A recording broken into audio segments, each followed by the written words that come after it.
2026 সালে বিধানসভা নির্বাচনের আগে আবারও প্রতিশ্রুতির বন্যা, আবারও ইস্তেহার, আবারও উন্নয়নের কথা। কিন্তু প্রশ্ন একটাই, এই প্রতিশ্রুতিগুলোকে সত্যি বাস্তব নাকি আগের মতোই আরো একটা ভাওতা? মমতা বন্দ্যোপাধ্যায় গতকাল প্রকাশ করেছেন তার নতুন ইস্তেহার, বাংলার জন্য দিদির 10 প্রতিজ্ঞা। নামটা শুনতে আকর্ষণীয় মনে হলেও ততটাই প্রশ্নের মুখে বাস্তবতা। কারণ 2021 সালে ঠিক একইভাবে একের পর এক প্রতিশ্রুতি নেওয়া হয়েছিল, কিন্তু 5 বছর পর সেই প্রতিশ্রুতিগুলো কতটা পূরণ হয়েছে বলুন তো? আর সেটাই তো বর্তমানে একটা বড় প্রশ্ন হয়ে দাঁড়িয়েছে। নতুন ইস্তেহারে লক্ষ্মীর ভান্ডার বাড়ানোর কথা বলা হয়েছে, সাধারণ মহিলাদের জন্য 1500 টাকা এবং তফসিলি জাতি উপজাতির মহিলাদের জন্য 1700 টাকা দেওয়ার প্রতিশ্রুতি দেওয়া হয়েছে। কিন্তু বাস্তবে মানুষের অভিযোগ, বাজারে মূল্যবৃদ্ধি এতটাই বেড়েছে যে এই অতিরিক্ত টাকার প্রভাব প্রায় থাকছেই না। চাল, ডাল, নিত্য প্রয়োজনীয় জিনিসের দাম বাড়ার ফলে মানুষের দৈনন্দিন খরচের সামলানো কঠিন হয়ে পড়েছে। স্বাস্থ্য পরিষেবার ক্ষেত্রে আবার দুয়ারে চিকিৎসা কর্মসূচির কথা ঘোষণা করা হয়েছে। কিন্তু প্রশ্ন উঠছে, যেখানে হাসপাতালেই পর্যাপ্ত ডাক্তার নেই, সেখানে কি সত্যি গ্রামে গ্রামে চিকিৎসা পৌঁছানো সম্ভব?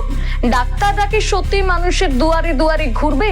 গ্রামাঞ্চলে এখনো চিকিৎসক সংকট দেখা যায় প্রায়। রোগীদের নিজের পকেট থেকে খরচ করার চাপ, এই সমস্তটাই থাকে। আর এই বাস্তবতা কতটা বদলাতে পারে 5 বছর পর, সেই প্রশ্নটাও বারবার উঠছে। মুখ্যমন্ত্রী যে ইস্তেহারে বলেছেন দুয়ারে দুয়ারে এরপর থেকে চিকিৎসা পরিষেবা পৌঁছে যাবে, সেটা কি আদৌ সম্ভব নাকি পুরোটাই একটা ভাওতা? দুয়ারে ক্যাম্প হবে, দুয়ারে স্বাস্থ্য, আমাদের স্বাস্থ্যসাথী আছে, অনেক মেডিকেল কলেজ আছে, মাল্টি সুপার হসপিটাল আছে, প্রায় কয়েক হাজার সুস্বাস্থ্য কেন্দ্র তৈরি হয়েছে, এগুলো সব আছে। মাদার অ্যান্ড চাইল্ড হাব থেকে শুরু করে এমনকি ওয়েটিং হার্ট, যার জন্য ইনস্টিটিউশন ডেলিভারি এখন 99.5 হয়েছে। আগে এটা 58 থেকে 60 ছিল, আমাদের সময় এটা হয়েছে। এছাড়াও আমরা মনে করি, আমি প্রায় এমপি ল্যাড থেকে, রাজ্যসভার থেকেই প্রায় আইসিসিউ টাইপে প্রায় 250-300 গাড়ি করে দিয়েছি। এবং এছাড়াও আগে আমি স্বাস্থ্য দপ্তরকে আমাদের রাজ্যসভার 60 কোটি টাকা করে ওরা পায় বছরে, সেই টাকা থেকে আমরা আরও 300-400 অ্যাম্বুলেন্স করে দিয়েছি, যাতে মানুষ অ্যাম্বুলেন্সে যাতায়াত করতে পারে। শুধু এটুকুই নয়, বেকার যুবক যুবতীদের জন্য তৈরি করা হয়েছে যুব সাথী প্রকল্প, যাতে মাসে 1500 টাকা দেওয়ার কথা ঘোষণা করা হয়েছে। কিন্তু বিরোধীদের প্রশ্ন, চাকরি কোথায়? 2021 সালে লক্ষ লক্ষ চাকরির প্রতিশ্রুতি দেওয়া হয়েছিল, আর আজ সেই প্রতিশ্রুতির জায়গায় পুরোটাই ভাতা। এবছর কিন্তু কোনো রকম চাকরির প্রতিশ্রুতিও দেওয়া হয়নি। সুতরাং বুঝতেই পারছেন আগামী 5 বছর বেকারদের কপালে কি ঝুলছে। কোনো চাকরি হবে না। এটা কি কর্মসংস্থানের ব্যর্থতা ঢাকার চেষ্টা? সামান্য 1500 টাকা দিয়ে যে কর্মসংস্থান করতে পারেননি মুখ্যমন্ত্রী, সেটার ব্যর্থতা কি তিনি ঢাকার চেষ্টা করছেন? 1 কোটি যুবকদের, যাদের বয়স 21 থেকে 40 বছরের মধ্যে, যারা স্কলারশিপ পায়, পাক, কোনো অসুবিধে নেই। স্কলারশিপের টাকার সাথে এর কোনো সম্পর্ক নেই, কারণ আমাদের অনেক স্কলারশিপ আছে, কন্যাশ্রী, শিক্ষাশ্রী, যুবশ্রী, মেধাশ্রী, স্মার্ট কার্ড, সবুজের স্বপ্ন, তরুণের স্বপ্ন, রূপশ্রী, আমাদের 100টার ওপর স্কিম আছে, সামাজিক স্কিম, সেটা তো পাবেই। এটা আমরা বেকার ভাতা হিসেবে নয়।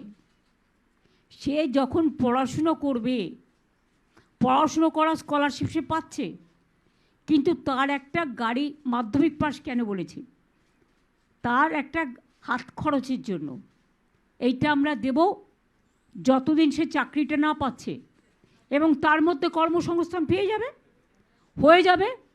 অলরেডি আমরা 2 কোটি ছেলে মেয়েদের চাকরি দিয়েছি, আর মোদী সরকার বলেছিল প্রতি বছর 2 কোটি ছেলে মেয়েদের চাকরি দেবে। ইন্ডিয়ার জাতীয় গড় 40% বেকারি বেড়েছে, আর বাংলার জাতীয় গড় 40% বেকারি কমেছে। বাংলায় মনে রাখবেন, দেশের দারিদ্র্য সীমার ওপরে সংখ্যা বেড়েছে, আর বাংলায় দারিদ্র্য সীমার নিচে যারা ছিল তাদের প্রায় 1,75,00,000 মানুষকে আমরা দারিদ্র্য সীমার ওপরে নিয়ে এসেছি। শিক্ষাক্ষেত্রে বাংলার শিক্ষায়তন প্রকল্পের কথা বলা হয়েছে, কিন্তু নিয়োগ দুর্নীতি, শিক্ষক পদে অনিয়ম, এই অভিযোগগুলো এখনো মানুষের মনে তাজা। বহু ছাত্রছাত্রী এবং চাকরি প্রার্থীরা এখনো রাস্তায় রাস্তায় আন্দোলন করছে। আর এই পরিস্থিতিতে নতুন করে শিক্ষা উন্নয়নের প্রতিশ্রুতি কতটা বিশ্বাসযোগ্য, সেটাও একটা বড় প্রশ্ন। কৃষিক্ষেত্রে বড় বাজেটের ঘোষণা করা হলেও বাস্তবে চাষিরা কিন্তু ন্যায্য দাম পাচ্ছে না। পাচ্ছে কি? আলুর দাম পড়ে যাচ্ছে, উৎপাদন খরচ অন্যদিকে বেড়ে যাচ্ছে, আর এই সমস্যাগুলো তো রয়েই গেছে। শিল্প এবং বাণিজ্যর ক্ষেত্রে রাজ্যকে ইস্টার্ন গেটওয়ে বানানোর স্বপ্ন দেখানো হয়েছে, কিন্তু বাস্তবে বহু সংস্থাই রাজ্য ছেড়ে চলে যাওয়ার অভিযোগ রয়েছে। এমন ঘটনা কিন্তু আমরা আগেও দেখেছি, যারা বহু সংস্থা রাজ্য ছেড়ে চলে গিয়ে অন্য জায়গায় বিনিয়োগ করেছে। বিনিয়োগ কমে যাওয়ার কথাও বারবার সামনে এসছে পশ্চিমবঙ্গে। বাসস্থান, পানীয় জল, পেনশন, সমস্ত ক্ষেত্রে মুখ্যমন্ত্রী কি দিয়েছেন না নতুন নতুন প্রতিশ্রুতি, কিন্তু বিরোধীদের দাবি এগুলো নতুন কিছু নয়, বরং পুরনো প্রকল্পগুলোকে নতুন নাম দিয়েছেন মুখ্যমন্ত্রী। অর্থাৎ একই জিনিসকে নতুন মোড়কে তিনি আবারও তুলে ধরার চেষ্টা করছেন এবং পুরোটাই ব্যর্থতা। আর ঠিক এই প্রসঙ্গে আরো একটা বিষয় না বারবার করে সামনে আসছে।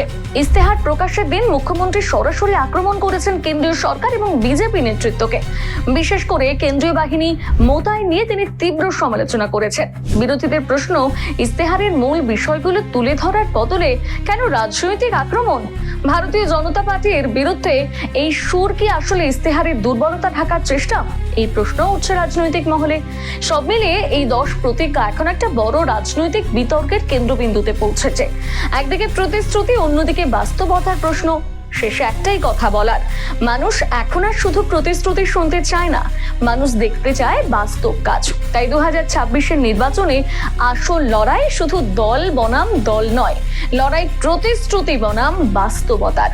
এখন দেখার বাংলার মানুষ কাকে বিশ্বাস করে, নতুন প্রতিশ্রুতি নাকি গত 5 বছরের অভিজ্ঞতা। আপনার কি মনে হয়, আপনি কাকে বিশ্বাস করবেন? কমেন্ট বক্সে জানিয়ে যাবেন আপনার মতামত। আরো ভালো ভালো খবর দেখতে সাবস্ক্রাইব করুন বাংলা হান্টের ইউটিউব চ্যানেল। বাংলা হান্টের আরো খবর দেখতে নজর রাখুন। বাংলা খবর মানেই বাংলা হান্ট।